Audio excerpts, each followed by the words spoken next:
বন্ধুরা, শুভ দুপুর। খেতে বসেছি। এখানে আমি এঁচোড় চিংড়ি করেছি। এই যে এঁচোড় চিংড়ি রান্না করেছি। আর এখানে মুগ ডাল, মুসুরির ডাল দিয়ে লাউয়ের ডাঁটা দিয়ে করেছি এখানে। আর এটা ওই কাঁচকলা আলু সিদ্ধ করেছি, করে সেটাকে ডিম দিয়ে মেখে বড়া মতন করে ঝোল করেছি, আদা জিরে বাটা দিয়ে, ঘি গরম মশলা দিয়ে। আর এখানে হয়েছে কুমড়ো পাতা বাটা, চিংড়ি মাছ দিয়ে কুমড়ো পাতা বেটেছি। আর এটা হয়েছে কলার চোকলা বাটা, এখানে রসুন আর শুকনো লঙ্কা ভেজে বেটেছি। আর এখানে একটু ঘি নিয়ে নিয়েছি পাতে। আর এটা হয়েছে গন্ধরাজ লেবু। এই হলো আজকে আমার রান্না।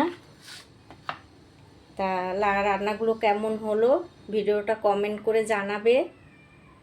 আর যারা ইউটিউব থেকে দেখছো তারা একটা সাবস্ক্রাইব করে দেবে। আর দুপুরবেলা সবাই খাওয়া দাওয়া করো, সবাই ভালো থাকবে। আবার দেখা হবে, ঠিক আছে? তাহলে রাখি। শুভ দুপুর।